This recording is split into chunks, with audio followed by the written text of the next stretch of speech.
Welcome to the Informed Pregnancy and Parenting Podcast. I'm your host, Dr. Elliot Berlin. My guest today is an acclaimed actress, originally from Bombay, India, who has captured audiences worldwide with her performances in award-winning films such as Slumdog Millionaire, Rise of the Planet Apes, and The Immortals. In addition to her incredible acting skills and career success, she is also a passionate advocate for women's rights and a dedicated humanitarian. Today, we'll discuss her journey through motherhood, including some of the differences between Indian and American birth culture. Freida Pinto, welcome to the podcast. Thank you so much, Doc. It's so lovely to be on your podcast. I might have told you that the first time I heard of your podcast was through Mandy Moore, because she had reposted some of the videos, and I started going deeper and deeper and deeper down into your other episodes and guests, and I just found it so informative. So I'm A, very happy that you're in my life, and B, I'm very happy on many, many, many mothers' lives. Oh, thank you so much. That means the world to me, especially coming from you, such a giver. Let's start at the beginning. So you're from Bombay. What was that like growing up? Very, very transformative. And I can say that now in retrospect, because obviously when you're a child, you're not thinking about this is going to be actually a very important experience in my life, growing up in a culture which is so diverse, so secular. We have all these various religions that coexist in India. We have different people of different classes that coexist in India, in Bombay specifically. So I was too young to understand how that was going to shape me or inform how I look at the world and how open I will be to different opinions and different people. It really shapes up tolerance.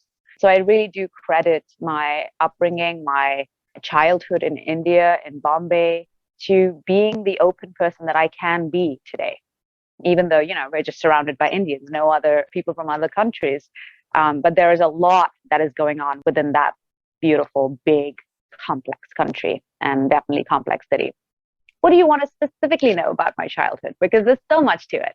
Well, I don't know. You're kind of an amazing person today, so I always wonder where that came from and how it was nurtured. Do you have siblings? I do. I have an older sister who is 4 years older than I am. And when we were growing up, I really looked up to her and wanted to emulate her. I wanted her used clothes. I was all about hand-me-downs, don't buy me new stuff. What my sister had, I wanted.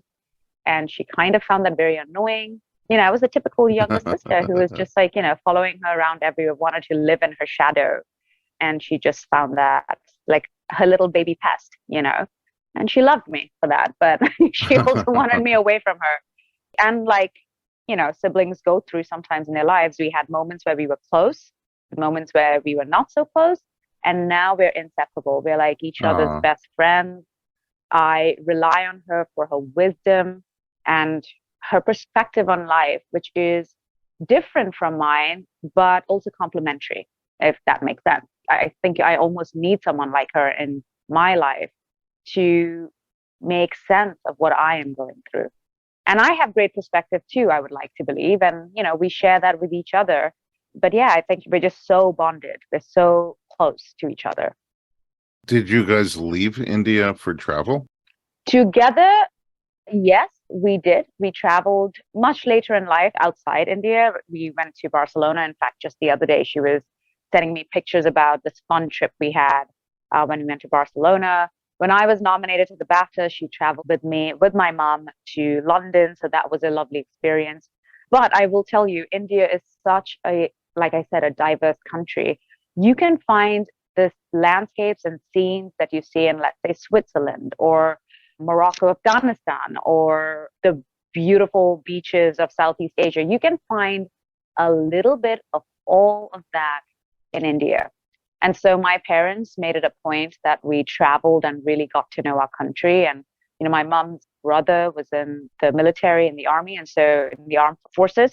And so he was always posted somewhere in India, and we would go and visit him. And from there, use that as an opportunity to see more of India. So India is so diverse. I mean, I really, there's just so much to see. And I still don't feel I've seen it all. But my sister and I did make a lot of travel trips and, vacations together within the country.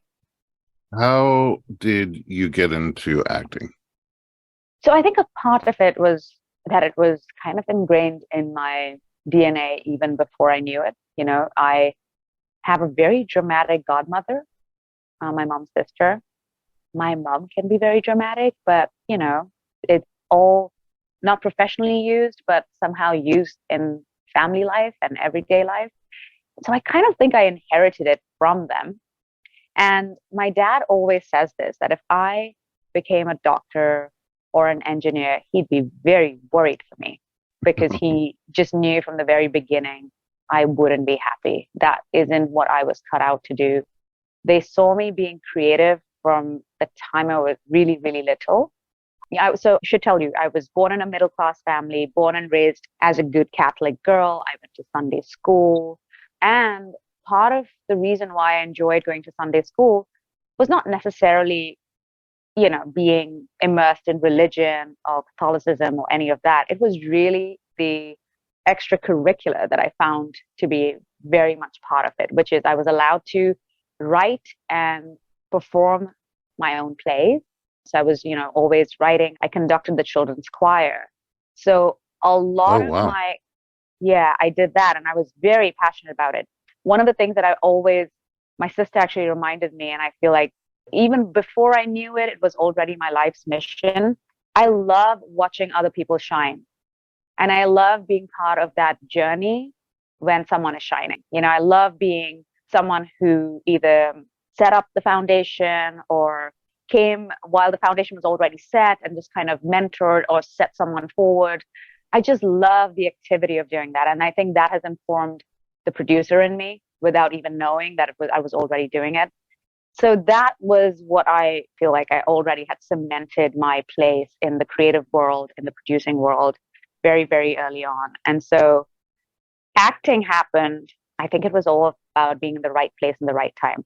I started off as a model, wasn't interested in it because no one wanted my opinion. And I had a lot of them. Hmm. And I wanted to be part of the journey of creating a photograph or creating a video. And I was always told to just shut up and do the work. you Hmm. know, just do what you've been told. You're a model. Just stand there and smile. And you know what? There's a time and place for that. And maybe I had way too many opinions, but I just knew that was not for me. And then I hosted a travel show and I traveled all over Southeast Asia. I traveled to the Fiji Islands for the first time, which is Asia Pacific, Singapore, Malaysia, Indonesia, like really Thailand, like travel, loved it so much. And just when that show was coming to an end after 9 months, I literally felt, oh my God, this is the end of my life. What am I going to do next? And then started the 6 month long audition process for a little film that we did not know was going to be called Slumdog Millionaire. It was just a little film that I went and auditioned for. And there were at least like 3,000, 4,000 other hopefuls all over the world. Wow. And so I really feel right place, right time, passion, manifestation, always wanted to do this. That's where I landed. And Okay. that's the start of my career. The travel show around Asia sounds amazing. Oh, so good. So good. I don't know. Sometimes I really talked about the most silly things, but I really enjoyed it. I was like, this is a pillar.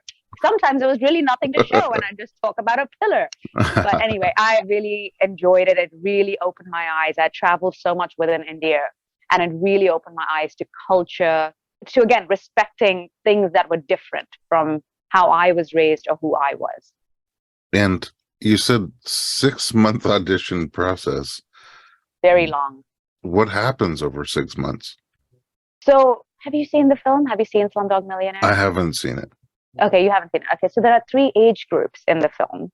My character's name is Latika in the film, and there is a little Latika, and then the teenage Latika, and then not adult Latika, I wouldn't say. I was like, 14-year-old, 13-year-old Latika, and then a 17-year-old Latika. And I was supposed to play the 17-year-old. But when we started the audition process, they auditioned me for someone even younger, and they thought they were going to shift all the ages. And you can only imagine the task that the casting director has upon her and the entire team has upon them to find the right children to teenager to slightly older teenager to kind of resemble each other, don't have to necessarily resemble each other, but feel like they're part of the same story. So as frustrating as it was for me, because I was like, I know you like me because I've been narrowed down to like the final 10. Just give me the part, just give me the part. But they had to find the older character first, and they had to find the main male lead first, and then match us all. So it was like a jigsaw puzzle. They really had to put it all together. And I feel like those 6 months auditioning for the film with Danny Boyle, wonderful, wonderful British director. I mean, literally, made me who I am today, was actually my acting course in a way. I was going in every time. They were throwing in new challenges, new hurdles, also testing my patience, also testing my level of commitment and dedication. And I feel like it was like a mini acting school for me. I've never been to acting school or drama school rather. And this was like that course for me. Still today? I still haven't been there. Oh, haven't been wow. That's so interesting. So on the job learning. On the job learning. Yes. Wow. Okay. So growing up in India, were you inspired by any particular type of entertainment? What were you exposed to? What did you long for? That's a very good question. So my father loved old films from Indian cinema. And the Indian film industry is kind of very robust. We have, the typical commercial films, but then we also have something that they call art house films, which gets like a negative connotation in India that it is slow and boring, but it isn't. They're very, very well artfully done. But those were the films that my father really exposed me to. So there's this actress who I still say is my role model. She passed away in 1984, Smita Patil. And she was absolutely brilliant, absolutely brilliant. We might just have to check the age edits, 1984. I'm not entirely sure, but I think it is 1984. And so Smita Patil, she was kind of a revolutionary of her time. She would play these female protagonist roles that were groundbreaking, that were bold, that were taking a stand, that was, against the patriarchy. And I just found it to be just so inspiring because that was not what we were necessarily always surrounded by growing up in India in cinema. But the roles that she took on really informed that if I ever did something, I wanted to feel that guttural and that like it's coming from deep within my body. It is matched with my instinct. So those were the films that my father exposed me to. And then when I went to college, I studied film and literature, which was one of my subjects when I was studying English literature. And I was exposed to a lot of world cinema. And Wong Kar-wai became one of my favorite filmmakers. And I still, till date, I still harbor the hope that one day I'll get to work with him. So was it a conscious choice because it looks like most of your work is in the British and US industry. Was it a conscious choice to not pursue Indian film? Wasn't a conscious choice at all. It was just about going with the flow, really keeping my eyes open to what was being presented to me. I really trust that there is a force that is greater than us. And, some call it God, some call it the universe, call it whatever you might want to. But I feel there's a force and this field of energy that we all feed off. And if you kind of just stay committed to putting out what you really want to do and then going with the flow, I think it just leads you to starts showing you the path. And that's exactly what I felt because, listen, Slumdog Millionaire was going straight to DVD. A lot of people don't know this. This was the year of the recession. Warner Brothers was the studio that the film was going to be released under. Our distribution angle, they were folding in and we were going straight to DVD. This little film was never going to be seen by anybody probably. And then somehow we got into the Toronto Film Festival and all of us actors, nobody knows us. We've never done a movie before. We're just literally nobodies at this point in time. We walked down the red carpet. Again, a very funny story. There was no press at the red carpet because they were like, who are these kids? Like, why should we come and take their photographs? So we had to hire our own photographs and basically stage our own red carpet and then release those photos because we had nothing. And it was all done in the most playful, innocent way because, we were not thinking of becoming stars. We were just happy that the film finally got a chance, that people were going to watch it. We got a standing ovation at the end of the movie. And from then on, it was nonstop. And that just made me realized that if I don't seize the opportunity and go with the flow, then this one will be gone too. So just stay open and just go with the flow. And that's how it happened. There was no conscious decision to be part of Hollywood. There was no conscious decision to just do British cinema or not do Indian cinema. It was just going with the flow.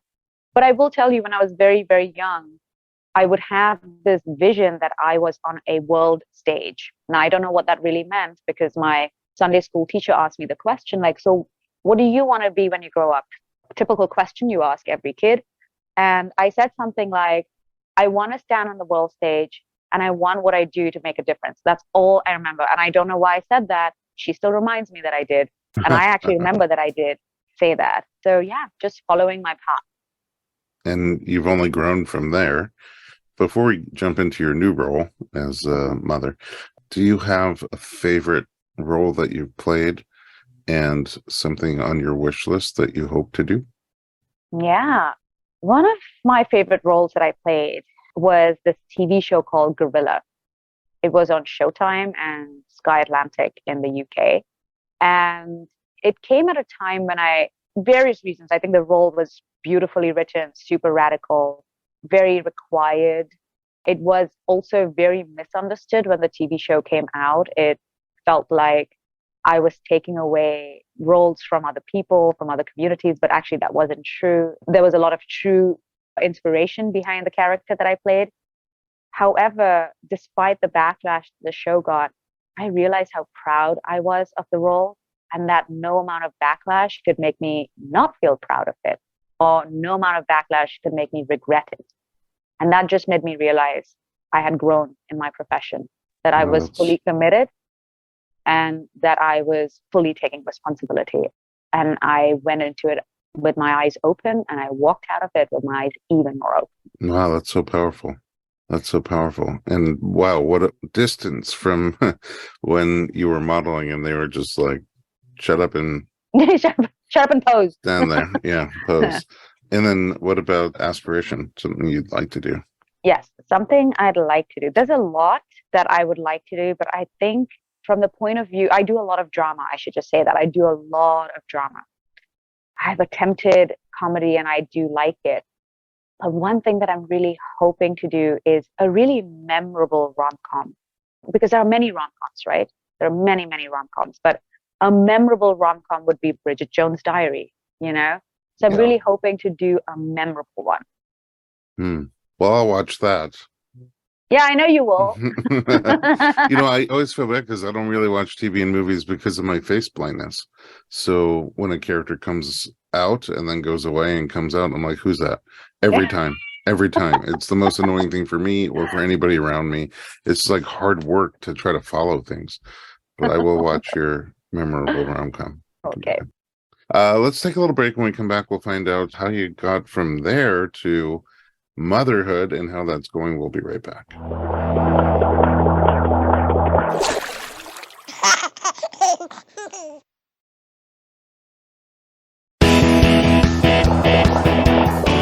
Welcome back. We are talking to Freida Pinto. Okay, now you don't live in Bombay anymore. Where do you live now? I live between Los Angeles, California, and Austin, Texas now, but I do go back to Bombay every now and then. It's been a few years. Actually, I'm going back next week. I'm so excited. Oh, wow. How nice. I haven't gone back in, I think, almost 3 years now because of the pandemic. I didn't travel much. And then I had a baby, so I didn't travel much. But home now is between Los Angeles and Austin. How do you like U.S. living?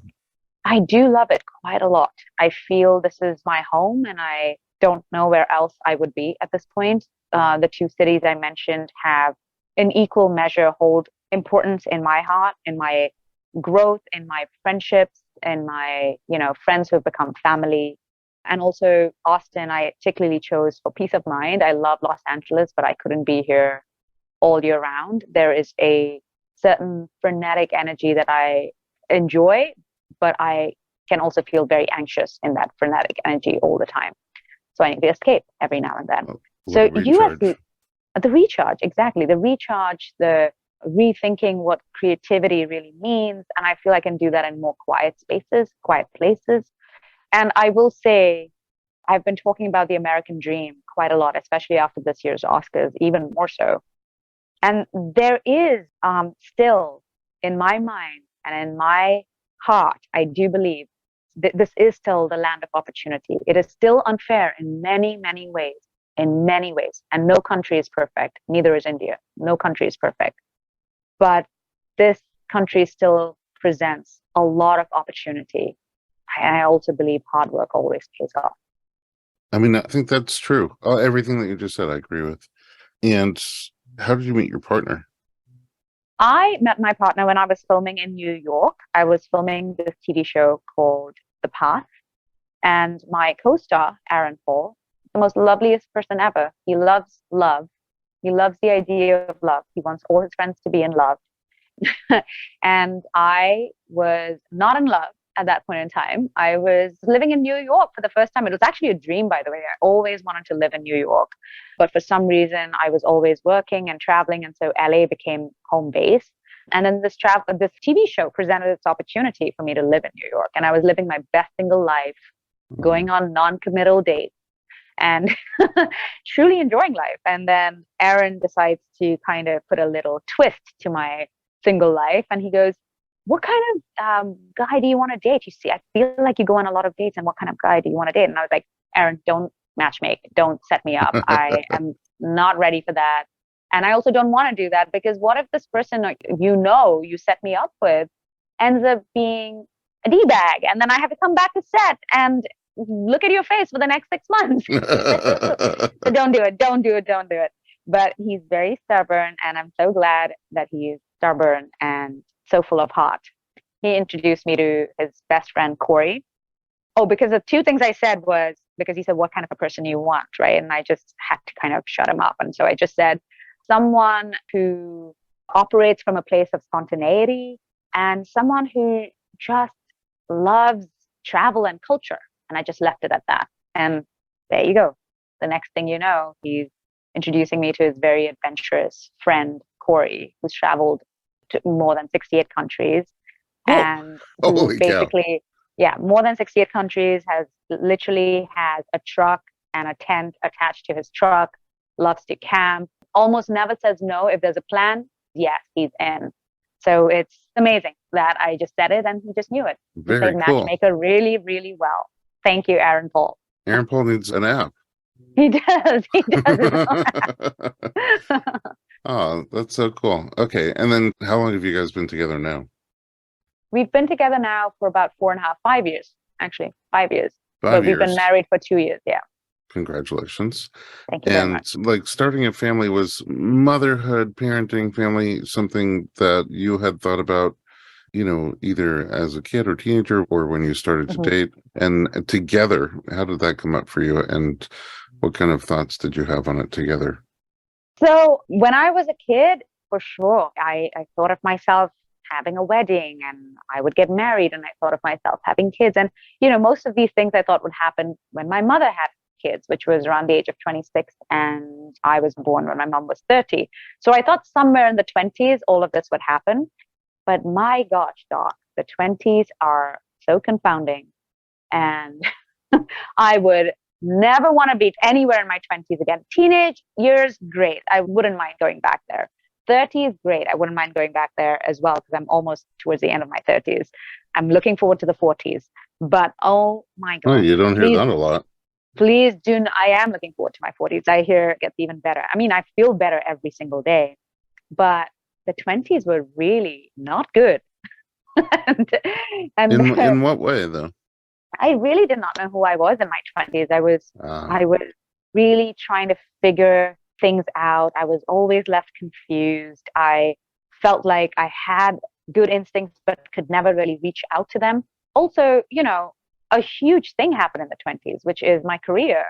I struck this pot of gold in Slumdog Millionaire, and life just changed very dramatically. So there was a lot of adjusting to do in my 20s. So I actually stopped thinking about kids and marriage and all of that stuff. I was somewhere in my late 20s, early 30s in a very toxic relationship, and I needed to get out of it. But somehow I found myself going deeper and deeper into it. And then a year and a half later, when I got out of it, which is when I went to New York, I was like, don't get me anywhere close to the idea of a relationship that could turn into a marriage. And don't get me anywhere close to the idea of children. I just ran away from it. I was like, it's not for me. It's not for me. And my sister kept saying that to me. She goes, it's a good phase that you are in. Just be in it, think about it, but also don't make final decisions in this phase, because I think you're going to change your mind when you meet someone you really want to partner up with. And well, that was Corey, who was very sure he wanted to be a dad. Very, very sure. All he wanted to do was be a dad. And on our very first date, I will never forget, it was a lunch date, because I don't do dinner dates and drinks if I'm meeting someone for the first time. I do lunch and coffee, which I know is so unromantic for a lot of people, but whatever, that's how I do it. I don't know. It seems pretty LA. It does it? Okay. Yeah, to me. Okay, good. Maybe somewhere deep down I've become very LA and I don't realize it. Anyway, I had lunch with Corey in New York. And after the lunch, he texts me, we're going to get married, right?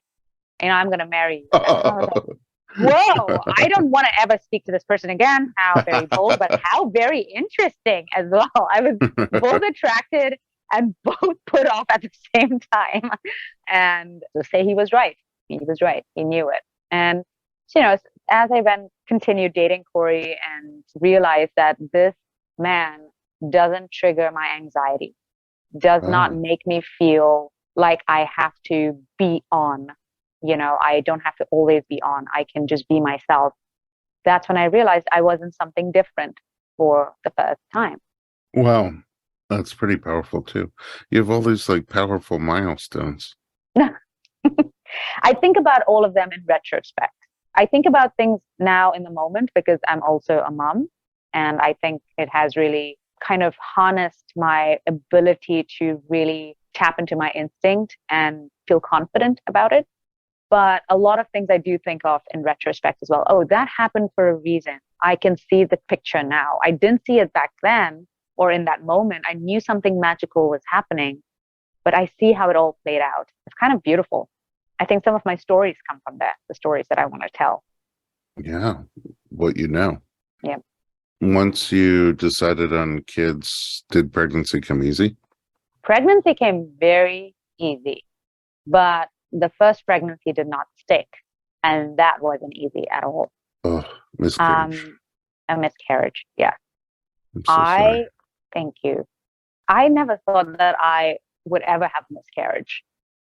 I'm sure most women don't think that way, but more so because you, as a woman who gets pregnant, you think health is paramount. And yes, all of that is paramount. You've got to be healthy, you've got to be rested. All of that stuff is important. But there are other things that are not in your control. And that design is also dependent on what is going on internally and what is going on with the conception, and the pregnancy that I had was defined as a triploidy, which is a chromosomal abnormality. And the pregnancy wasn't going to stick anyway. I was in my 12th week, and that's when we couldn't find the heartbeat, and it completely destroyed me. And in that moment, I do want to share this because I think it's very important. No matter how knowledgeable or informed or wise you think you are, I feel somewhere deep down in the DNA of every woman is ingrained some level of guilt, some level of self-blame, and some level of shame. And the first thing that came out of my mouth when the nurse practitioner was trying to find the heartbeat and she couldn't find it, and she said, "Oh, Mama, I can't find the heartbeat." And she held my hand.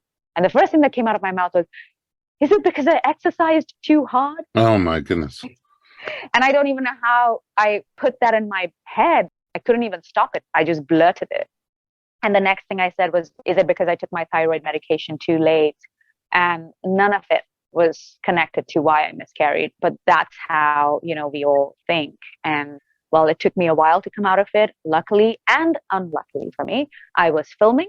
I was literally in the middle of filming a high octane thriller. Oh my goodness. Where I had to scream and cry and then be scared and run. And I had an emergency DNC. This was all in Albuquerque. And I found the most amazing MFM in Albuquerque who supported me, Dr. Ruma. And I feel like that was a very eye-opening experience for me. Really, really eye-opening. Because I was not only going through, the pregnancy was actually very hard, the first pregnancy. I always had a lot of back pain. I was very, very nauseous. I could barely eat. Was always super tired. And I did not connect any of that to, oh, the pregnancy won't last, because a lot of women have difficult pregnancies and Sure. they go on to have healthy babies. Especially I wasn't that part of the pregnancy. correct. And I didn't think of it, I didn't make much of it. But I think it was very eye-opening because what I experienced during the months following the miscarriage was very much a little bit like postpartum, hair loss, Oh, hemorrhoids, physically like postpartum. physically like postpartum. And I wasn't even thinking postpartum because why would anyone be thinking postpartum, when you get pregnant? You're thinking about the joy of the pregnancy and the discomfort that you might be feeling with the pregnancy, but you don't ever think of postpartum. And it really opened my eyes to how misunderstood the postpartum journey is, because it kind of almost hits early on in a miscarriage if you end up going through it. But also, we're never prepared for it. Never prepared for it. So It's super interesting to me. Obviously, miscarriage is pretty common. I only say that now that miscarriage is pretty common, especially in the first trimester, although 12 weeks is very hard. And the reaction that you had is pretty typical of what I see. A lot of, not just sadness, but, what did I do wrong?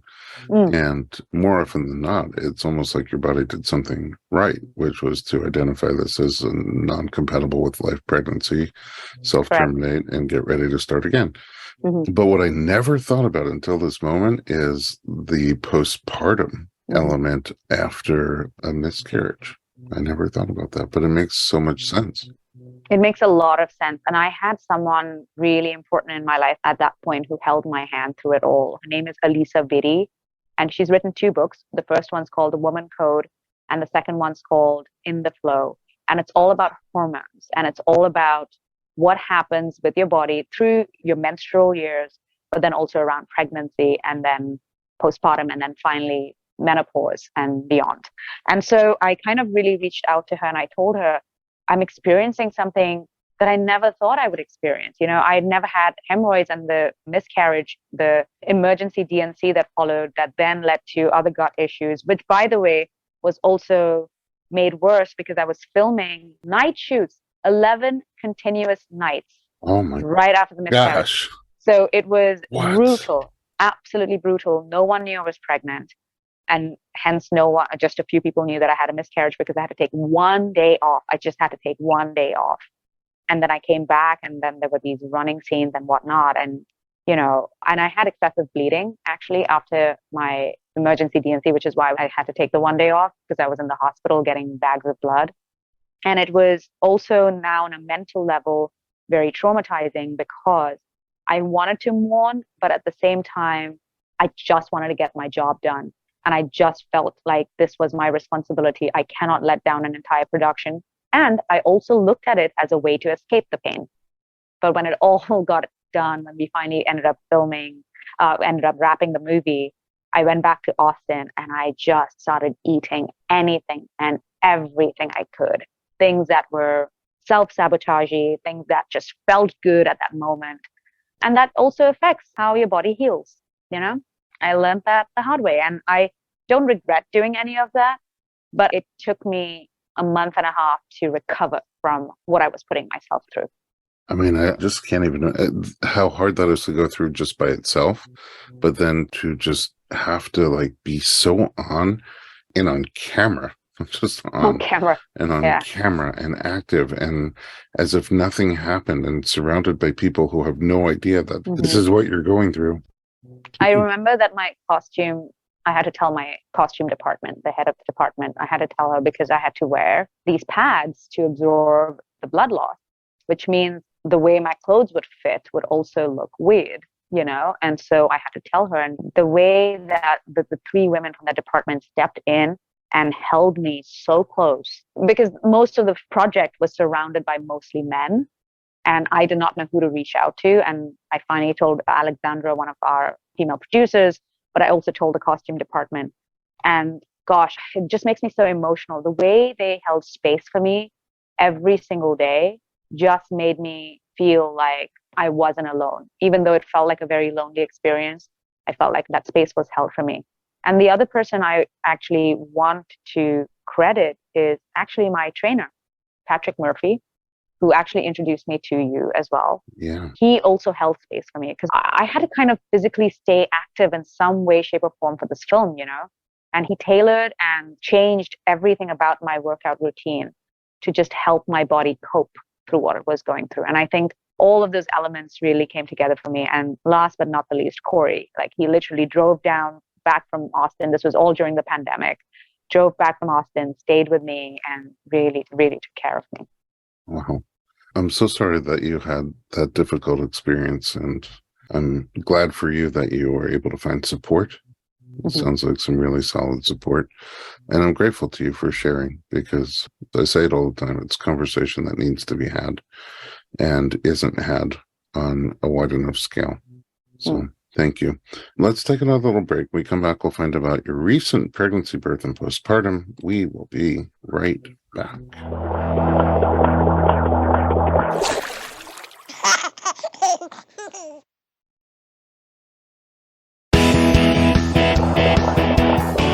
Welcome back to the podcast. We're talking to Freida Pinto. Okay, now you have a child. How was your pregnancy, your second pregnancy, through the trimesters? My second pregnancy wasn't, again, getting pregnant wasn't difficult either. Partly, I credit that to my brain that operates like a scientist at times, which is with my first pregnancy and also my second pregnancy, I tracked everything from ovulation days and, I knew which phase of my menstrual cycle I was in. I was very much on top of it and very, very in tune with my body. So after the miscarriage, after I took about a month and a half to really kind of heal my body and prepare my body once again, it really didn't take me very long to get pregnant again. I was pregnant 4 months after my miscarriage, and I was on another film set. Great. In Ireland, this time in a corset. How do you do that? I was shooting a period film that I was also producing, and I was trying to get this film off the ground for 4 years. And finally it happened. And I also got pregnant at the same time. And again, on the first day of filming, I literally knew I was pregnant. I did not tell anybody, but I did tell my co-star. Like I was saying, it changed my perspective on early sharing, my miscarriage. And this time around, it was largely a female-driven project as well. I took a lot of people into confidence, and I told them. And I also told them I was very nervous and very scared because the miscarriage experience had marred me a little bit, scarred me a little bit, and had made me very anxious. So I had enough support from the very beginning. And by the way, this time around, I did everything differently. I did not do any kind of early screening. I just went with my gut instinct. I did call Dr. Ruma from Albuquerque far too many times to tell him I was scared and nervous. And he really encouraged me to just stay with my instincts. He was like, you're going to be fine. What has to happen will happen, but you're going to be fine. And it was, apart from the bloating, but I've realized now that one of my biggest telltale signs that I'm pregnant is really not my pregnant tummy, is my bloating. I bloat immediately when through both these pregnancies. And it was wonderful. I did not have the back pain that I had last time. I had the mild nauseous feeling. I managed to eat bland food through it all. I managed to work out through the entire first trimester with Patrick Murphy. It was a very largely different experience. And it baffled me how 4 months prior to this pregnancy, the previous pregnancy was riddled with so much more pain and discomfort. And like I said, in this movie, I was in a corset. So somehow I got through it. I got through my entire first trimester filming this movie called Mr. Malcolm's List in Ireland, and not a single screening, just, keeping myself as healthy as I could, keeping myself active, and keeping my brain as calm and my mind as calm as I possibly could. That was my first trimester. Did you work through the other trimesters? I worked through my second trimester as well. Not in a corset. And not in a corset, but in a Christmas movie, which, you don't want to see. It was not a pregnant character. but I'd already signed on to the movie. And then I told the director that, hey, you might want to recast me because my character, because I'm pregnant and I'm more than happy to shoot while I'm pregnant. I don't have an issue shooting while I'm pregnant, but I will be showing somewhere through the filming of this period and this movie. And they were like confident they could shoot it in ways that you not see my pregnant. And actually, I do believe that you see my pregnancy a little more in Mr. Malcolm's list than you see in the second one. Really? Because I was so bloated in the first one that, Oh, and not a lot of people knew that I did have to somehow slip it into the producers, and then the DOP found out and was trying his best to shoot without and also you don't think someone is going to be looking pregnant in the first trimester. mhm. But I feel like my corset did push out at certain points, and I was like, oh God, release the corset. Whereas the second one, we just can't shoot certain angles. And it was out there in the open. Everyone knew I was pregnant, but it was fun. I had so much fun. I was shooting in London. And by the way, all during the pandemic. So there was a level of fear, which is, oh my God, I don't want to get sick and I don't want to be ill. But at the same time, there was this excitement that I get to stay active and I get to do the thing I love and make these memories with this child who is soon going to be born, you know? Yeah. First credits. First credits. My gosh, yeah. He was in every film I did. What were your thoughts during pregnancy? What influenced your thoughts on how to give birth? I think that's, again, a very, very good question. So after the miscarriage, my focus had actually shifted from preparing for the trimesters to preparing for the postpartum journey. And that became something that took a lot of importance in my planning head because of what I had experienced, but because of what I had constantly was told by my American mother friends, that their postpartum journey was brutal, that they had pelvic floor dysfunction, that the doctors didn't listen to them. And then they would start sharing their birth stories to me and telling me how certain interventions were forced on them, or they were made to feel scared that this intervention was required. And so I kind of backtracked a little bit and I said to myself, now I need to plan what this birth is going to look like along with the postpartum journey. So I read a book called A Guide to Childbirth by Ina May Gaskin, who is, I guess, Tennessee's most acclaimed midwife. I would say America's most acclaimed midwife. And the first 60 pages of the book are all about various women who have had their babies with Ina May Gaskin, all of their birth experiences and how varied they all were. And some of them were having their first child, and some of them were having a VBAC, and some of them were having their third child. And it was insane how different and vastly different each woman's experience was. And I really took that all in. I absorbed all of that. And I sat with all of the stories and started envisioning what I would want my birth to be like. Now, I did choose Austin to be the place where I would give birth. And I did choose a hospital where I would give birth. But I was very clear to myself, my doctor, and my husband that I wanted to labor as much as possible at home in the comfort of my home. And I was also very clear that I had a birth intention. And I don't want to say birth plan because you can have a plan, but then sometimes something else might happen, which might shift your plan. And you just have to stay open to how best you can use this newly thrown curveball into your plan and still make it your own. And so I had intentions. And, with intentions, you can mold around it. My intention was, I want to have an unmedicated birth. I wanted to labor on my hands and knees because that's my most comfortable position. I have a lower back issue, a chronic lower back condition. And I wanted to push on hands and knees if the doctor would allow it, because I know that Western trained OBGYNs are not necessarily trained in any other position other than being on the back. So I was aware of all of this. I had read all of this in Ina May Gaskin's book, but I would advocate for myself, and my husband and my postpartum doula would advocate for me as much as possible. And I will say that 98% of my intentions were met by myself and by my doctor and by everyone surrounding me. The 2% that I kind of felt like take the path of least resistance, you are about to push this baby out, is when the doctor did not allow me to push on my hands and knees. And she put me on my back because I did not have an epidural. And in her mind, that would have been the better way to go. Anyway, path of least resistance. I could hear Corey really advocating for me. No, she wants to go hands and knees. It feels better for her. I could hear Jillian, my postpartum doula, go, and I looked at both of them, looked at my doctor, and in the state of like trance-like state, I was like, we're not going to argue right now because I don't see her changing her mind, and this might turn out into an argument. I will make this as comfortable as possible for me on my back, and let's go for it. And Rumi came 10 days early, kicking and screaming, 6 hours of labor. Six? That was it. 6. Wow. Wow. Okay. I had a very Hollywood kind of laboring experience. You know, they say your water almost never breaks. I had my water break all over my carpet. Oh, at least you're home. At least I'm home. Exactly. I had all of that happen. I was like, oh, you told me this almost never happens. It all happens in a hospital or someone kind of breaks your bag of waters. But my body did it for itself. Okay. So why was unmedicated important to you? It was important to me because throughout my life, I've had this one kind of, I don't know how to put it, like, it's not a mantra really, but it's just something that I believe in, a belief that I want to experience and feel everything and be very aware of what I'm feeling and experiencing and be very present.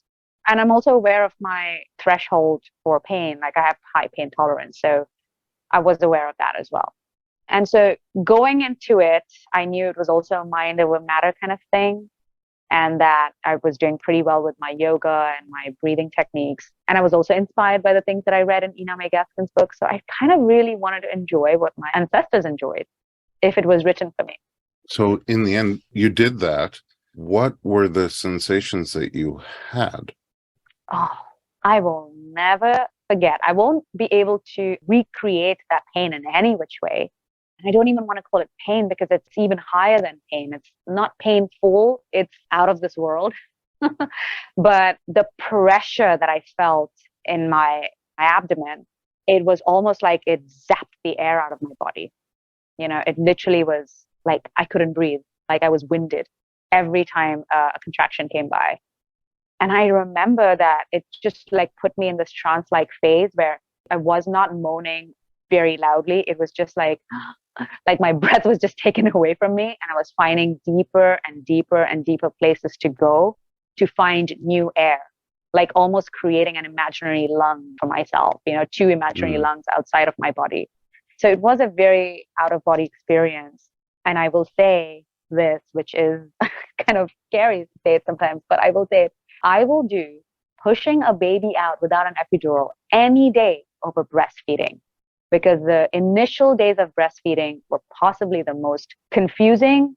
It almost like kind of demoralized me at times because it was so difficult. Well, in the end, I breastfed Rumi for, 16 months. I still nurse him sometimes. But the initial days of breastfeeding, God, I wasn't prepared for it. Okay, so that brings me to my next question, because I know you were concerned about postpartum. I mean, with breastfeeding being that much of a struggle, that can't be helpful on top of everything else that happens postpartum.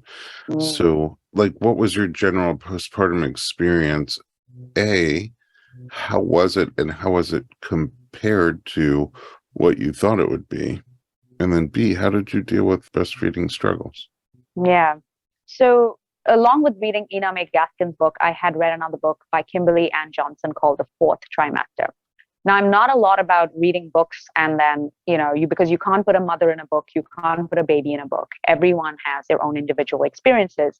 But culturally, I come from India, so I was already informed with the wisdom and the knowledge of age-old practices from Ayurveda in how you help with the postpartum journey and help mothers cope through the postpartum journey. So I knew I could create a postpartum sanctuary for myself for the physical healing, which will then also have its benefits on mental healing and just taking time to yourself, et cetera, et cetera. I had my mom with me from India. I had my postpartum doula. I also had support from my Ayurvedic consultant here in Los Angeles. So in many ways, I felt like I was cocooned into a space of a lot of warmth and nurturing and nourishment. Food-wise, I always say, it's really important. The first meal that you have at the hospital or after you've given birth, yeah, go out, do whatever you want to, but like just make sure that you're nourishing your body. So my first meal was a warm broth with chicken and vegetables and rice. And I just wanted it to be that way. It felt so nourishing. But then as I progressed, and my first 3 months was brilliant, by the way, brilliant, because I had so much care. But the breastfeeding journey, I don't think I could ever be prepared for that. I had done a lactation course just to help myself understand what I was going through. But Rumi had his own plan. He wanted to have a very shallow, interesting latch that only made my nipples hurt and bleed. And in the middle of the night feeding, when I would hear him crying and, he'd be brought to me, my toes would just curl from the Oy. pain I knew I was about to experience. And I would literally sit in bed and cry, going, I don't want to give up. I want to keep going, but why is this so hard? Why is this so hard? Everything else is, my body is finding its way to come back and come back, by the way, not snap back to what it was before, but find its place to heal. But why was breastfeeding so hard? It took me about 2 months to figure out our little, compatibility with breastfeeding. Rumi and I really struggled. I mean, he struggled because I was always in pain, but he got fed. He was properly fed, no problem. But it was very hard, for sure. It's just a warrior mentality that you're going to get through it. But it sounds to me like I would have quit. And, if someone wants to quit because it's really hard, then so be it. There's nothing wrong in it. Everyone needs to choose what is right for them. I just have a don't give up mentality, which is sometimes doesn't work in my favor, by the way. But in this case, it worked out just fine. Yeah. Because sometimes it's okay to give up. It's really okay to give up. You don't kind of become a smaller person or a weaker person because you've given up. You've made a choice for yourself. And that in itself is a very strong thing to do. Well, Freida, you just made me feel a lot better about my hypothetical mommy self. Oh. Struggling with postpartum and giving up. So a couple more questions as we're tapering down here. Number one, your postpartum cocoon that you created sounds very much like how things might have been, a century or two ago, where you are just surrounded by people from your family, your village, whatever that is for you, nurturing you, supporting you, and helping you. And it sounds like that kind of really worked for you. Would you sort of compare Indian birth culture to US birth culture? And are there things that we can learn from and improve here? Yes, so much, because they're vastly different. There is a very go, go, go, competitive, comparative, faster is better mentality here in the United States. Snap back, go get snatch again. Like, it's just very depressing when a woman has just gone through this complete body opening, transformative experience and is then asked to just shut down and pretend like nothing happened and just get back to work. And so I feel like on a big, high level, policy change is very much required. I mean, 6 weeks of paid leave will not cut it, and in some cases that doesn't even exist, as we all know that doesn't even exist. So on a policy level, there's a lot that needs to be done. On a more familial level and a more community level, I think understanding what that postpartum journey is for a mother, for a new mom, or for a second, third, fourth time mom is very important. Family members need to understand what they're walking into, and the expectation to just snap back is something that they have to realize is something that the society and the system has put on us, but it is not natural. It is in no ways natural at all. Sorry if you can hear Rumi crying. Can you? If you can't, it's fantastic. So I feel making space for a new mom. One of the things I always say, baby showers are huge in this country and people love doing big celebrations on finding the gender of the baby and whatnot. If we can spend our money for our friends, our family members on helping them access things like a postpartum doula, because those things are expensive and policy change, as I'm talking about it, insurance doesn't cover that. It's brutal. It's absolutely brutal. It's expensive. And it's not lost on me that I speak from a place of privilege, that I can actually have access to these things because my money can pay for it, even though my insurance doesn't. And education about what your body is going through. So basically helping the mother through meal trains or subscribing them to some kind of a meal service, helping them have access to a pelvic floor therapist. The first 30 days, if possible, to really help the mother just rest and recover, because a nourished mother is equal to a nourished baby. So instead of spending money on a new fancy crib and lots of newborn clothes, which quite frankly the baby never wears, I've now seen that your baby is in a nappy or a diaper the whole time. So don't spend the money on that. Spend it on the things that are far more important, which is put the mother first. Put the mother first. And I could go on, but there's books and books available out there.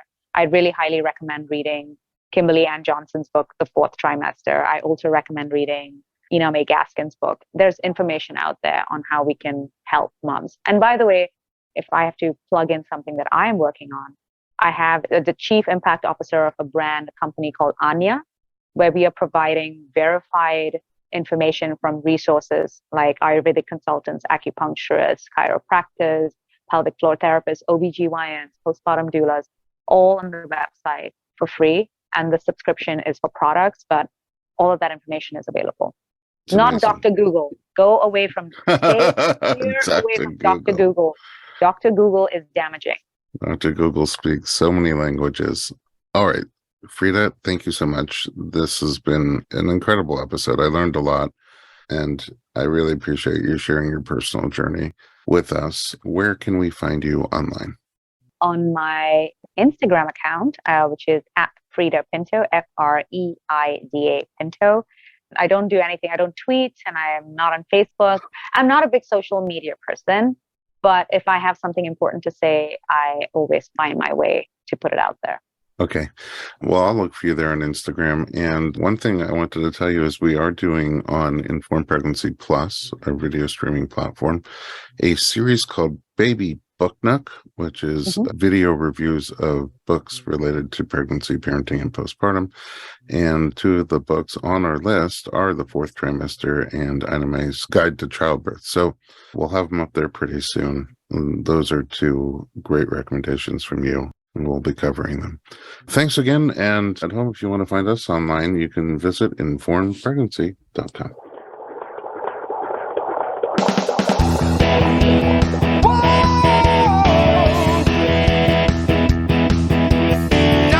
Doctor, give me the news. I got a whole lot of questions for you.